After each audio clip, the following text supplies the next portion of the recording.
J'espère que vous allez bien aujourd'hui. Aujourd'hui, on va traiter de philanthropie une fois de plus. C'est la deuxième d'une série de 3 vidéos sur la philanthropie. Vous allez voir qu'on a déjà traité de motivation pour les donateurs. On a déjà traité aussi d'événements de collecte de dons. Aujourd'hui, on va parler d'un thème qu'on entend de plus en plus dans le milieu, qui sont les dons planifiés.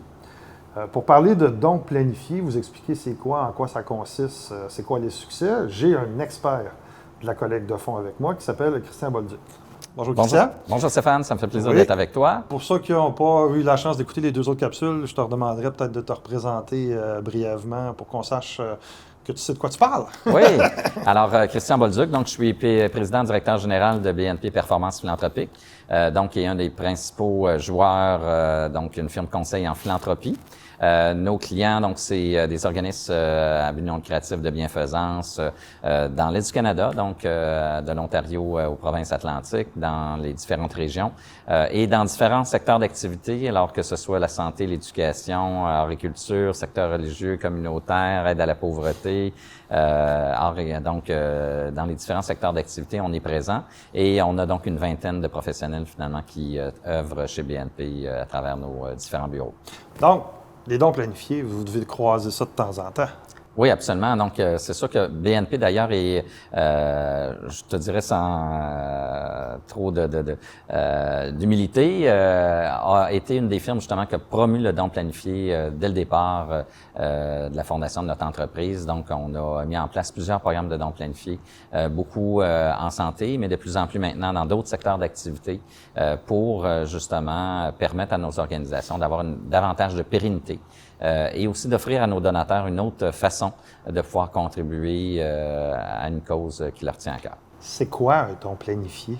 Un don planifié, bien effectivement, je pense que c'est une excellente question parce que pour plusieurs, on va commencer par la base. C'est quand même pas quelque chose là, qu'on fait tous les jours, un don planifié. J'espère. Alors un don planifié, donc c'est vraiment un don qui est planifié, qui est structuré, organisé et qui donc prend différentes formes, que ce soit par exemple un don testamentaire, que ce soit la création d'une fiducie, généralement par testament également, que ce soit le versement quelquefois de dons par action accréditive. Donc, ça peut prendre différentes formes et également les assurances-vie. Donc, une police d'assurance-vie peut être aussi donnée à un organisme à notre décès ou même de notre vivant.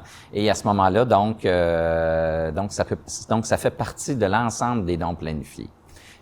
Donc, c'est vraiment un don qui est planifié, qui est structuré par un individu, évidemment, pour ses affaires personnelles et corporatives, mais qui permet souvent à un donateur de verser davantage que si ça avait été un don spontané comme tel. On parle pas d'un don de 50$, là. Généralement, c'est des dons beaucoup plus substantiels, oui. Alors, ça peut être, mais encore là, ça peut être 5 000 $, ça peut être 1 000 $, comme ça peut être 1 million. Donc, on a différentes formes de dons planifiés. C'est sûr qu'un legs testamentaire, ça dépend, c'est à la libre discrétion du donateur. Donc, plusieurs vont laisser quelquefois des sommes importantes, mais... Peut-être redécomposer ceux que tu as mis. Le don testamentaire, c'est que lorsqu'une personne décède, elle décide de donner une portion ou la totalité de ses biens.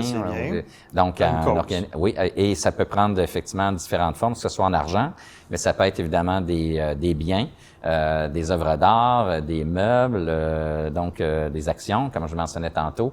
Ça peut être des biens immobiliers aussi qui sont donnés à différentes causes aussi.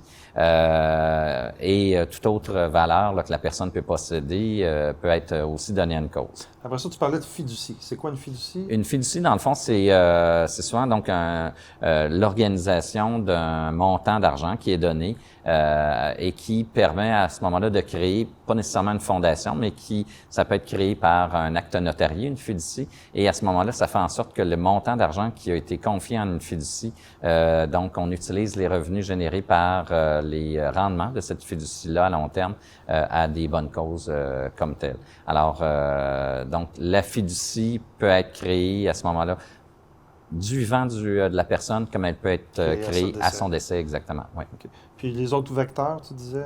On parlait de dons par action. Par action, donc, qui peuvent évidemment, être... on peut donner des actions. Ou non testamentaires. Ou non testamentaires. Ça peut être, effectivement, ça peut être du vivant comme... La même chose pour les biens réels. Alors, c'est ça, c'est que le don planifié pour plusieurs, on se limite au testament, mais c'est pas nécessairement juste limité au testament, c'est pas limité seulement au décès de la personne, mais ça peut être planifié du vivant de la personne. Et il peut donc y avoir, et souvent il y a une combinaison qui fait en sorte qu'on a des dons mixtes qui permettent à ce moment-là à la fois de verser des montants de notre vivant et des montants également à notre décès, que ce soit par voie testamentaire ou par assurance vie. Et souvent, lorsqu'une personne qui est notamment bien nantie a planifié à l'avance finalement son geste, bien ça permet souvent d'augmenter le don qui est versé à l'organisme sans nécessairement faire en sorte finalement qu'on verse moins à nos héritiers, parce que certains veulent laisser quand même à leurs enfants, petits-enfants, des montants importants. Mais quand c'est bien fait, quand c'est bien planifié, avec l'aide évidemment de nos conseillers financiers, planificateurs financiers, bien souvent ça nous permet de maximiser le don versé et de minimiser finalement l'impact sur nos héritiers. Et souvent, bien ces gens-là vont utiliser aussi la formule de l'assurance vie pour maximiser cette contribution-là. Et quand je t'entends parler, ça sonne fiscaliste beaucoup aussi. Oui, bien c'est sûr que ça implique souvent des fiscalistes. Mais encore là, je veux pas trop complexifier les choses. Mais c'est sûr que quelqu'un qui est bien nanti, ça vaut la peine évidemment de bien planifier son don parce qu'il peut verser des sommes importantes de son vivant, mais aussi importantes à son décès en planifiant adéquatement justement sa contribution à une cause qui lui est chère, sans nécessairement trop impacter là, finalement ses héritiers. Mais monsieur, madame, tout le monde aussi peut faire des dons planifiés et à ce moment-là est invité à le faire à une cause qui lui est chère, parce que d'autant plus qu'aujourd'hui, les gens ont plus 14 enfants, et pour plusieurs à qui j'en parle, bien souvent on me dit tu sais Christian, mes enfants on va avoir plus d'argent que j'en ai moi-même, alors je suis pas sûr que je vais leur laisser nécessairement beaucoup d'argent à mon décès. Donc de plus en plus de gens commencent à penser à éventuellement effectuer un don planifié sous forme testamentaire. Et ces dons-là, est-ce que n'importe qui peut y avoir accès ou tu es obligé? Est-ce que ton organisation, ton OBNL est obligé d'avoir un numéro de bienfaisance ou tu peux recevoir tes dons de ce type-là sans avoir tout organisme peut recevoir effectivement un don planifié. Maintenant, c'est sûr que la succession ne pourra pas nécessairement utiliser de reçu pour fin d'impôt si c'est un organisme qui n'est pas reconnu comme organisme de bienfaisance. Okay. Mais c'est accessible à tout le monde. C'est accessible à tout le monde. On pourrait le rajouter dans les coffres d'outils d'à peu près toutes les OBNL. À peu près tous les OBNL, effectivement, mais sauf que j'ai plus tendance à le favoriser puis à le mettre, en tout cas, à en faire la promotion auprès d'organismes qui ont une certaine pérennité dans le temps. Qu'est-ce que tu veux dire? Donc, une organisation qui est bien connue, reconnue dans son milieu, parce qu'elle est là depuis un certain temps, puis qu'elle va être là aussi pour plusieurs années, et parce que sa cause est pérenne également. Parce que une fondation ou un organisme dont la cause n'apparaît pas comme étant pérenne dans le temps, aura peut-être pas autant de succès pour des dons planifiés. Est-ce que tu vois dans l'apparition des dons planifiés des nouvelles causes qui apparaissent? Traditionnellement, c'était pas mal dans les secteurs de l'éducation, de la santé, où on voyait ce type de planification-là. Mais est-ce qu'il y a des secteurs qu'on commence à voir apparaître où il y a plus de dons qu'avant de ce type-là? Bien, je te dirais qu'au Québec, on voit augmenter effectivement de façon assez sensible les dons planifiés, surtout pour les organismes qui mettent des ressources et investissent au niveau des dons planifiés. Donc, on voit que ça commence à procurer des résultats aujourd'hui. Et entre autres, chez BNP, on l'a fait, donc oui, en éducation dans le secteur universitaire, oui, en santé, parce que c'est beaucoup la première cause à laquelle on peut penser, mais maintenant, on l'a dans des camps de vacances pour enfants handicapés, on l'a dans les cégeps, on l'a mis en place évidemment dans des collèges privés, on commence à le mettre en place l'environnement, j'imagine aussi. Au niveau de l'environnement, la cause de la pauvreté, donc beaucoup vont également avoir mis ça en place. Évidemment, le secteur religieux a aussi développé donc des programmes de dons planifiés qui génèrent donc quand même des sommes d'argent importantes. Donc, ça commence à, je te dirais, se démocratiser de plus en plus au Québec. C'est pas quelque chose de court terme. Non. C'est quoi l'horizon? Bien, je te dirais qu'il faut avoir quand même une vision là, à plus long terme. 2 ans, 5 ans, 10 ans? Bien, en fait, c'est sûr que tu peux avoir immédiatement, rapidement, des résultats dans les programmes de dons planifiés. Nous, chez BNP, ben, on ajoute souvent, ou en fait, on recommande à nos clients d'avoir un volet dotation, donc qui nous permet d'aller chercher des dons majeurs individuels immédiats, qui sont placés à perpétuité dans des fonds de dotation. Alors ça permet généralement là, à moyen terme d'obtenir, donc sur un horizon de 3 à 5 ans, d'obtenir des rendements quand même sur l'investissement qui a été consenti en dons planifiés. Sauf que au niveau testamentaire, au niveau assurance-vie, on peut pas commander le décès de quelqu'un. Alors, si la personne s'est engagée aujourd'hui à faire un legs, ou si la personne s'est engagée à souscrire une police d'assurance-vie ou à donner une assurance-vie existante à un organisme, la personne peut décéder dans 6 mois d'un accident, elle peut décéder dans 2 ans d'un cancer, mais elle peut décéder dans 40 ans de sa vieillesse, tout simplement. Et à ce moment-là, donc, on n'a aucun contrôle, malheureusement, là-dessus. Sauf qu'en moyenne, je te dirais que les organismes ont des résultats dans les 5 à 10 premières années au niveau donc des dons planifiés. C'est surtout qu'avec les boomers qui sont de plus en plus présents, on s'entend que sur les 10 prochaines, 15 prochaines années, c'est tout le premier Québéking des années 80 qui arrive avec nos premières fortunes aussi, qui sont vers la fin de leur vie ou au moins dans une capacité d'avoir accumulé plus de richesses pour être capable de plus en donner aussi. Oui, en fait, on va assister, et on assiste déjà actuellement de ces dernières années au plus important transfert intergénérationnel de richesses qu'on n'a pas vécu au Canada depuis jusqu'à maintenant. Donc, et ça, c'est des centaines de milliards de dollars qui vont changer de main d'une génération à l'autre dans les prochaines années. Puis c'est pas un phénomène Montréal-Québec, là.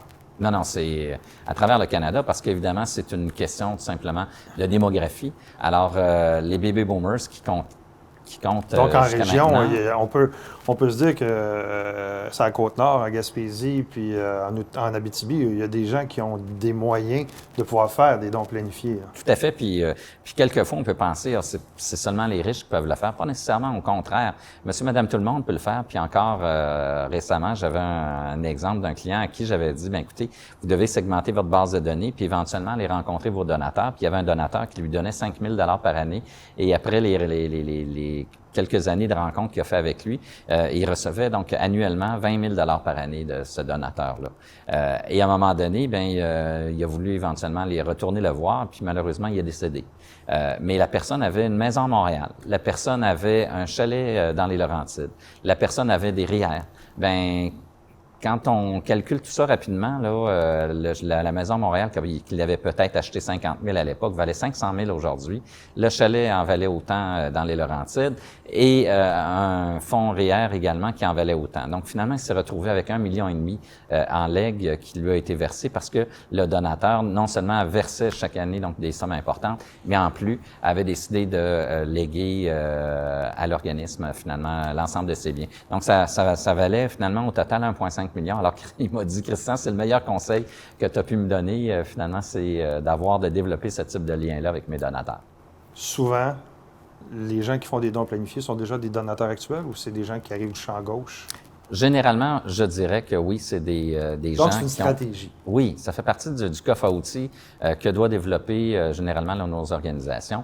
Et donc, souvent, c'est parmi leurs propres donateurs que va se retrouver le plus gros potentiel. Mais ça n'exclut pas, cependant, que quelquefois, puis j'en parlais justement avec un de mes collègues, Michel Gervais, justement, qui était recteur à l'Université Laval et qui a reçu à l'époque donc un don de plusieurs centaines de milliers de dollars d'un donateur qui était agriculteur à l'île d'Orléans et qui avait décidé de léguer à l'Université Laval finalement l'ensemble de ses biens parce que pour lui, la cause de l'éducation est importante, même s'il n'avait pas eu la chance justement de pouvoir se rendre à l'université personnellement, mais pour lui, c'était une cause qui lui était importante et donc il avait versé ce montant-là à l'université.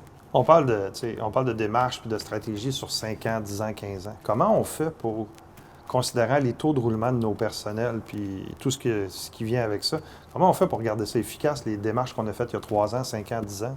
Bien, c'est sûr que c'est important, évidemment, de s'assurer que on ait documenté dans nos bases de données toutes ces traces-là, de façon à ce que s'il y a un nouveau personnel qui entre en poste, bien, au moins, on ne repart pas à zéro, mais qu'on ait des traces, des relations et des liens qu'on a pu développer comme organisation avec nos donateurs, parce que sinon, on est obligé de recommencer constamment le lien, puis on n'a pas nécessairement de traces historiques. Donc, ça revient à l'importance de la base de données.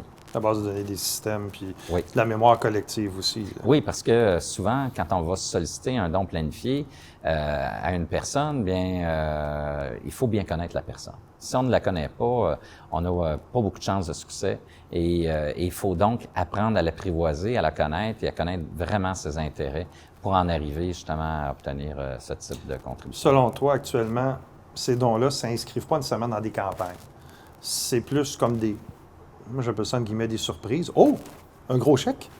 Mais au-delà de ça, comment on les comptabilise-tu? Est-ce qu'on essaie de faire des projections? Ou Oui. c'est seulement un souhait? Bien, c'est sûr qu'évidemment, ça dépend du niveau de confort que le donateur peut avoir de nous révéler son information. Okay, en étant une démarche planifiée, on peut Exact. quasiment... Oui. C'est comme une promesse de... Exactement. Qui est fait du vivant, mais qui, à ce moment-là, est touché éventuellement donc à la fin de sa vie. Et à ce moment-là, donc, oui, on en a des engagements de cette façon-là. Et certaines campagnes majeures de financement intègrent même des engagements de dons planifiés dans leur campagne. Et on l'a vu récemment à l'Université Laval. Ça booste les chiffres. Ben, en tout cas, ça l'a permis d'aller chercher quand même et de motiver certains individus à donner des sommes fort importantes à leur décès et donc de s'engager à leur décès à verser un montant. Puis bon, pour plusieurs, c'était des montants d'1 million, par exemple, qui étaient versés soit sur leur patrimoine actuel ou sur éventuellement forme d'assurance vie. Donc, et donc, ça l'a permis d'aller chercher des sommes importantes. Et à la fois, donc, ces gens-là étaient sollicités sur le plan corporatif, mais après ça, de pouvoir poser un geste personnel également. Merci, Christian. Je pense que ça nous éclaire pas mal tous sur ce que c'est un don planifié, d'où ça vient, comment aller les chercher. Ça me fait plaisir. Je vous invite à visiter le site de BNP qui va être en lien dans le bas du texte. Sinon, je vous souhaite une bonne fin de journée. J'espère vous revoir à un de nos événements ou lors d'un autre de nos contenus. Merci. Merci, Stéphane.